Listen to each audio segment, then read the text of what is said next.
Are you awake? I thought I heard you get up. Yeah, I'm awake. Sorry, I just can't sleep. Are you thinking about him? Yeah, a bit. You should get back to sleep, my love. I'm fine. No, it's okay. What else is on your mind? I don't know, it seems weird, but I had one of the most vivid dreams of my life. I saw a fox on a snowy mountain, just looking confused and worried. Those eyes. I can't get those eyes out of my head. She was running in the windy snow, looking for something. Do you think it has to do with you and what's been going on? I don't know. It was just a dream, Rachel. They're not meant to make sense. A lot's happened the past couple days, that's all. Well, if you're not going to sleep anyway, you should tell me. I want to hear. All right.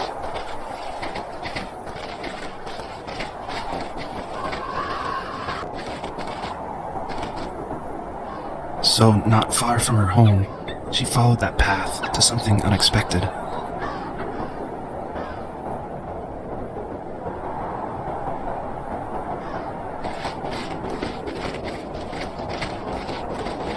She couldn't stay, though. She had to find her other 2 children. So she took that path. She followed it towards something ancient. Something with answers.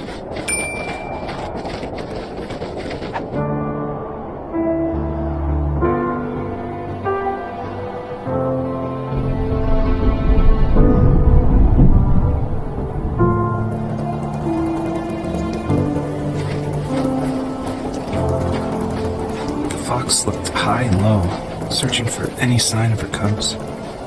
Points of light showed the way to this ancient tree. It was as if each one had a story to tell, all their own. The land was trying to tell my story, too. I felt like I was right behind her the whole time.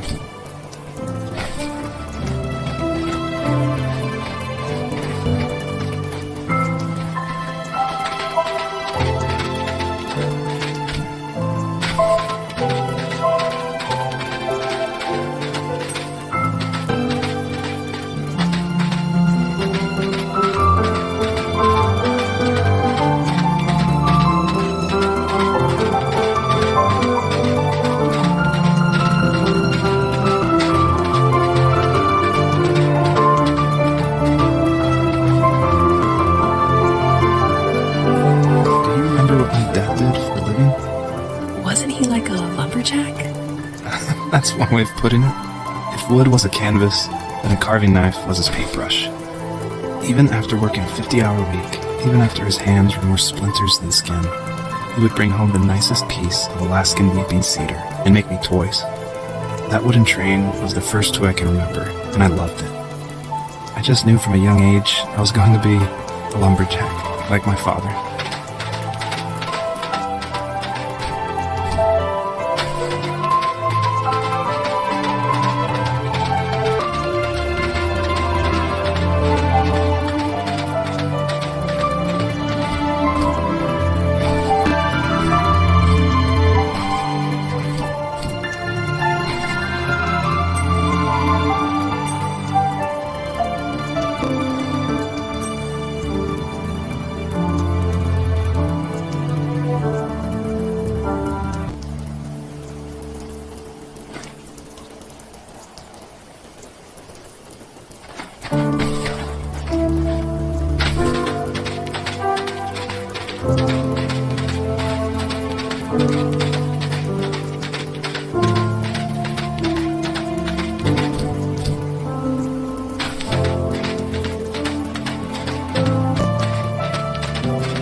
working another late night, and my friends were over, saying how bored they were and how they'd come all the way out to my house for nothing. One of them mentioned how that old, ugly beyond belief truck was still in the garage, and how we should take it for a spin. I was only 15, so I kind of fought it for a while. The next thing I knew, we were careening around the mountain path, rocks spitting onto the sides of the cliff, while my dad's cringe-worthy bluegrass blared out the speakers. I drove while my friends were in the back of that yellow and purple truck, throwing beer bottles and trash at anything remotely interesting. Felt like I was soaring in the air with borrowed wings. But all good things have endings. A cop outside of Eagle River pulled us over after he saw us in a bottle rocket into someone's yard. What followed was a long night of talking to disappointed adults and feeling smaller than ever.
After he drove me home from the police station, I blew up at him, saying how I never wanted to be like him, how I was going to be someone and leave that hick icebox for good. He just looked forward at the road with tired eyes. I took out that bluegrass tape from the cassette deck and chucked it out the window. In my sage teenage wisdom, I thought I'd proved the ultimate point. But my dad had a different idea. He slammed the brakes, slowly bowed his head while gripping the steering wheel, and finally looked at me. All he said, like it was a polite request, was, "Make this right." I sat there in silence, fuming, but I eventually got out and combed every square inch of the woods, muttering profanity after profanity. I found it 30 minutes later, near a small waterfall off the road. I went back to the truck, put the wet tape back in, and sure enough, it worked. We didn't speak another word to each other the rest of the night. Wow, I knew you were a crazy teenager, but... It's hard to believe, isn't it? Surprises me too. It's like I didn't really know who that kid was back then. I bet my dad thought the same thing over and over. It's almost like he was saying, "Make this right," to himself, more than to me.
If there was some way I could take my love of drawing and turn it into a way of escape, nothing would make me happier. I wanted to create instead of tearing trees down. I wanted to move to the lower 48, not because I hated it there in Alaska. I hated the idea of it. It's like all of that spite inside me had created this monster which followed me around my whole teenage years. I put so much energy into doing what others didn't expect of me. Why did I do that? There's one fact you're forgetting, though. If you didn't have that fire in you, we probably would have never met. You're absolutely right. Maybe the destination is all that matters in the end. But then why am I awake? Why am I seeing this fox go on her journey? And why can't I stop thinking about my dad?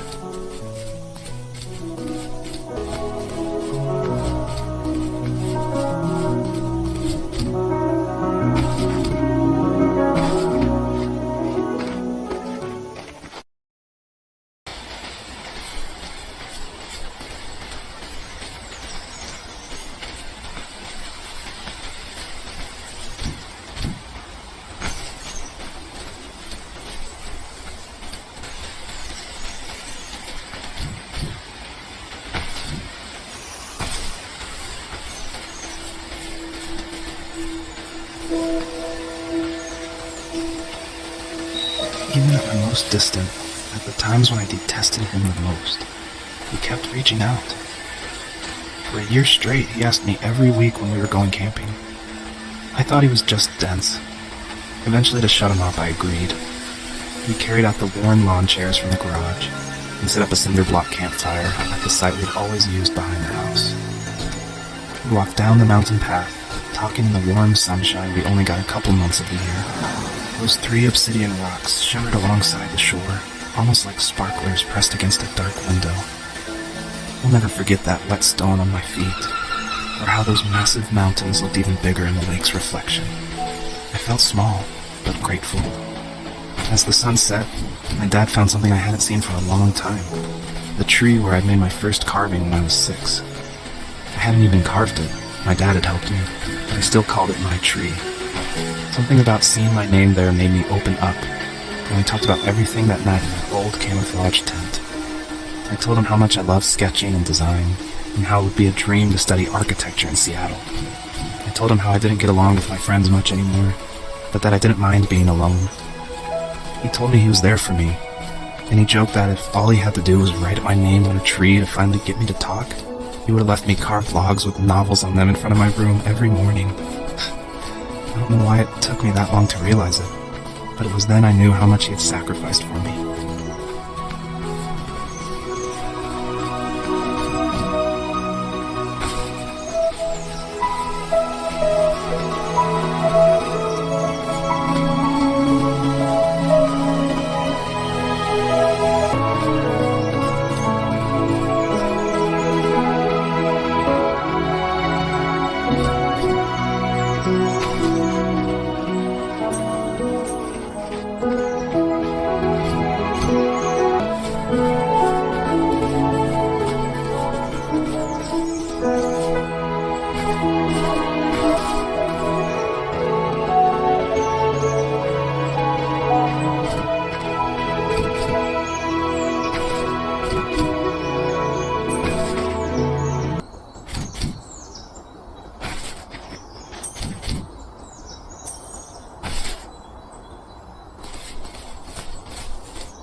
My dad built a lot of stuff in his free time.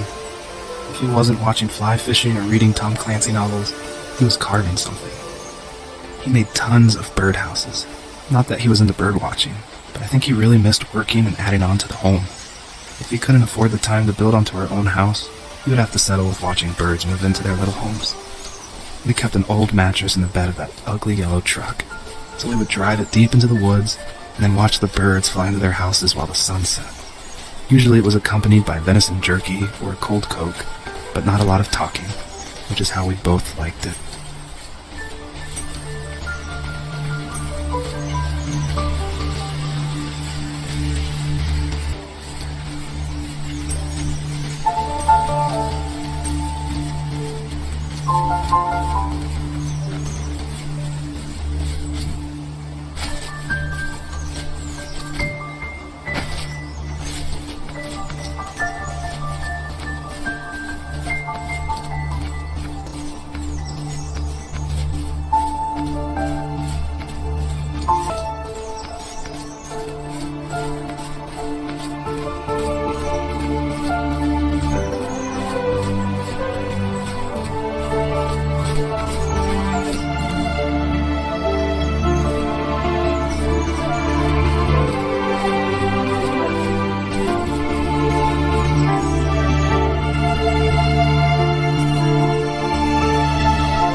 Stood nearby, unfazed, like nothing was wrong. My dad is dead, and he's never coming back, Rachel. I can tell you these stories, but I can never reminisce with him again. He can never hold a grandchild that we'll probably never be able to have. I can never talk to him again, and I'll never be able to say I'm sorry for everything.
I need to go to bed. I just can't talk about this anymore. Good night.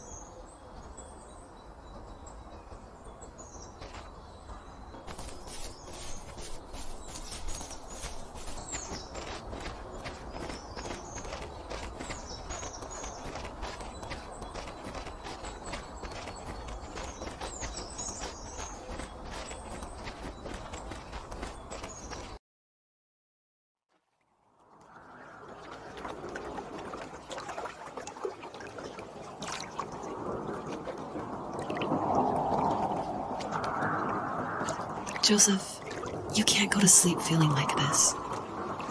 I'm sorry for everything, and I know you need space, but I'm here for you. You don't need to feel so lost. Joseph, have I ever told you what my mother was like?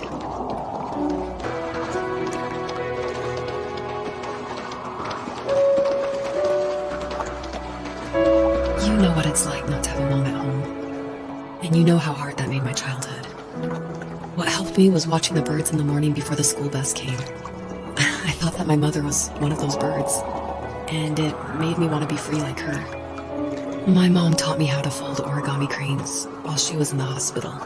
So I told myself I would fold one every day until I could fly myself.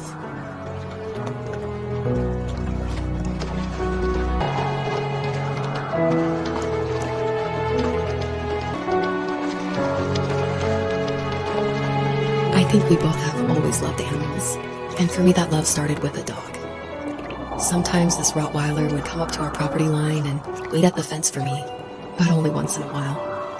I was sure to check every day immediately after school, and it usually ended in disappointment. I would even steal money from my passed out dad just so I could buy these off-brand dog biscuits. Even when she did stop by, she never went beyond the fence. Why was she so scared?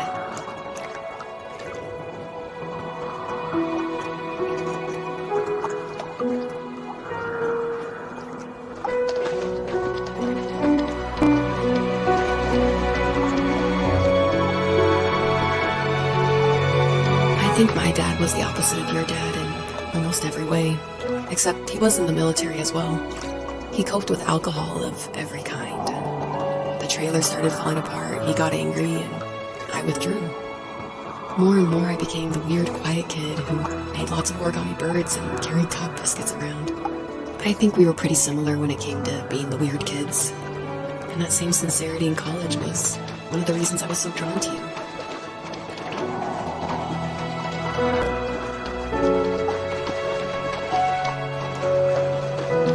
Life got worse and worse, and at one point, I really didn't think I could survive another day with my soul still intact. I had no real friends, let alone neighbors, since we lived in the middle of nowhere. I should have talked to my teacher, but I was scared what he would do if he found out. As I waited for the school bus one morning, I walked around until I found something in an abandoned shed. Something I can't put into words.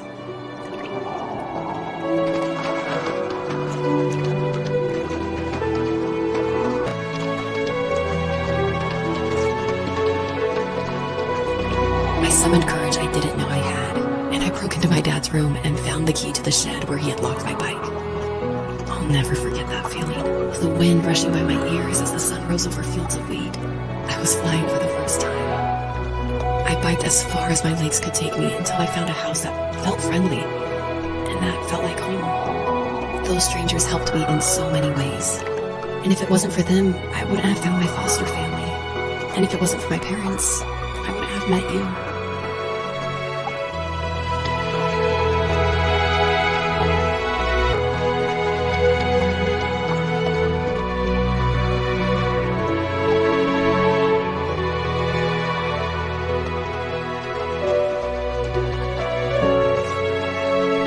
You have strength, Joseph, and you're not as alone as you think. It's all just so pointless. Just waiting for life to happen. It's like having the home I always wanted is cursed out of my reach.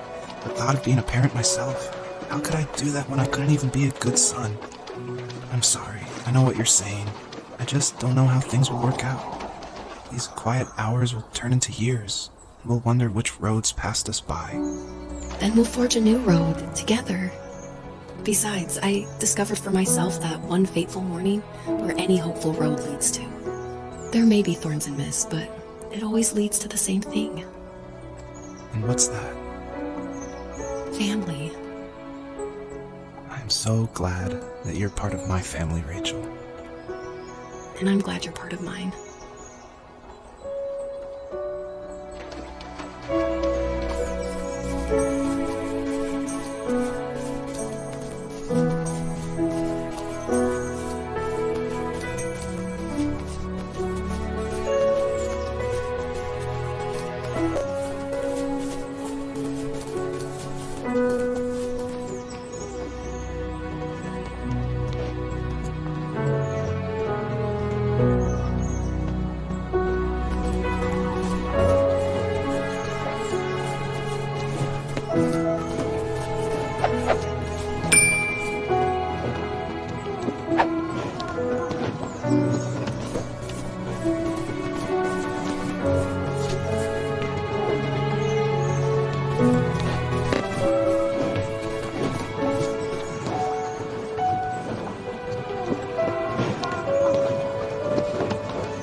fox knew her last cub would be waiting for her at the first tree.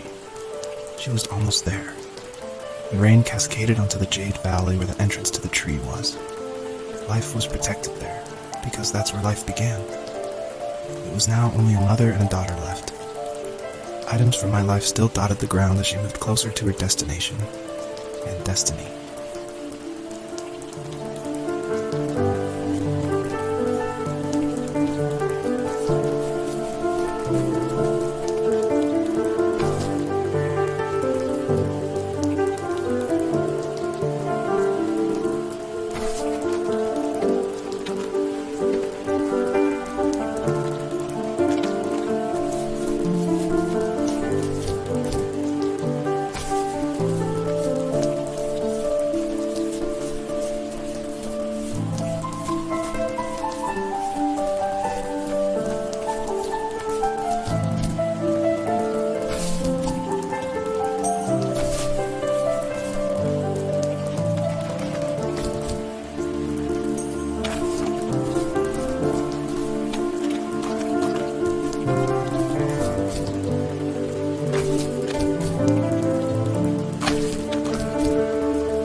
At the end of high school, I felt something I hadn't felt in a long time.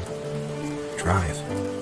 I looked into the best architecture schools on the West Coast and got a dose of reality when looking at other students' portfolios and the high cost of tuition. I still wanted to be something, to be the next Alvaro Siza, and to make those thousands of sketches worth something in my grand history. But now even an internship sounds impossible. Siza helped me understand how essential emotion is in architecture, and he also said light is the real composer of space. I like to think these glints of light, like not finding a job, or even a strange dream about a fox, are something I should be thankful for, even if the illuminated space is something I'm less than comfortable with.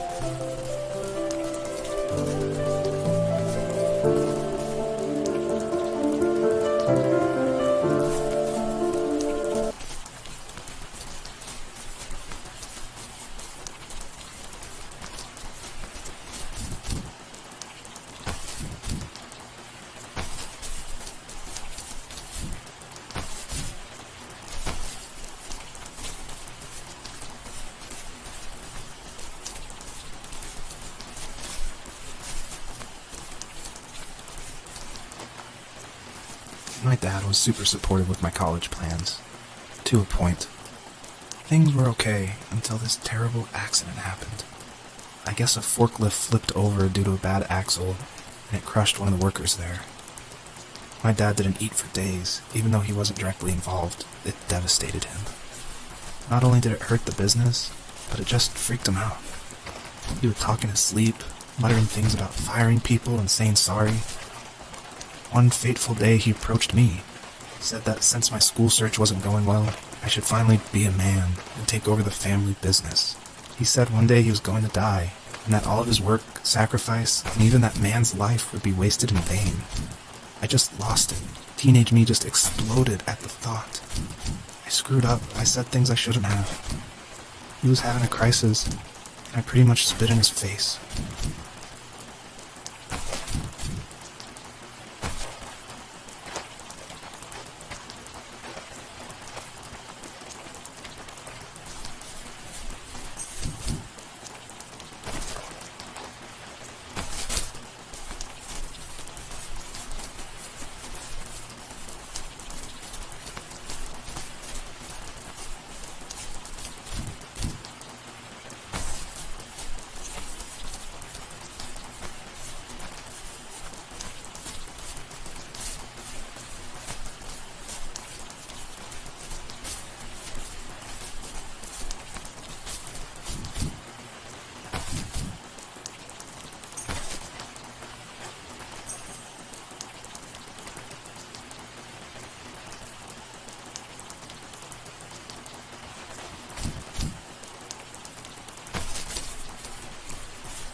Was that the last time you talked to him? No, I called on holidays, and he would call on my birthday. I guess we acted like nothing ever happened, which was stupid. Didn't want to ask about his lumberyard, and I'm sure he didn't want to ask about my job search. I never went back and visited. I think the last conversation we had was about what movies we had seen, and what exactly a best boy is in the credits. I thought he would be here so much longer.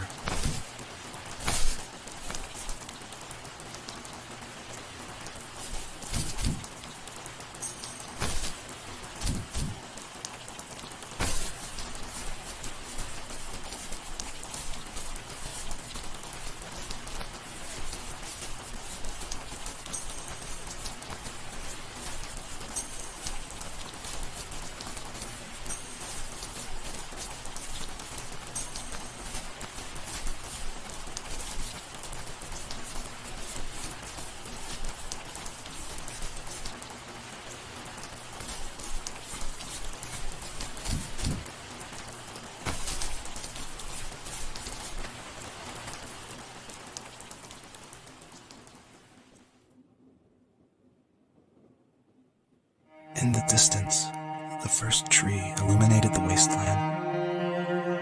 She couldn't go home anymore. She did the only thing she was capable of. Moving forward. My dad died alone in the middle of the wilderness. I should have been talking to him more. I should have done a lot of things differently. If the first tree on Earth brought life with it, if it taught the birds to sing and fly and showed saplings how to grow, what could it do for us?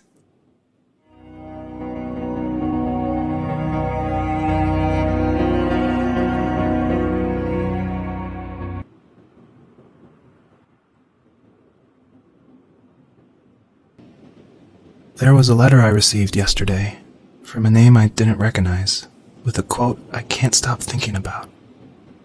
Death is not the opposite of life, but a part of it. More and more, I'm realizing one important truth. Each of us have our own journey to the first tree, but sometimes I'm not sure I'm ready to take that first step. You already have my love.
I guess her journey was over, but I have no idea.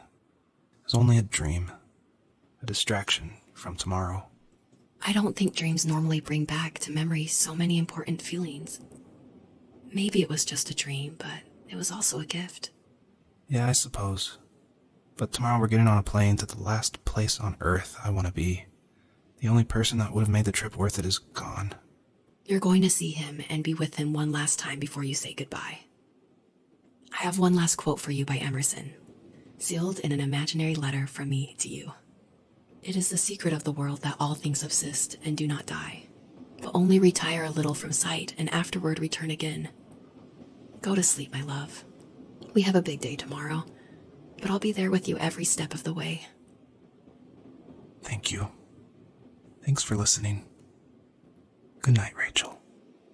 Good night, Joseph.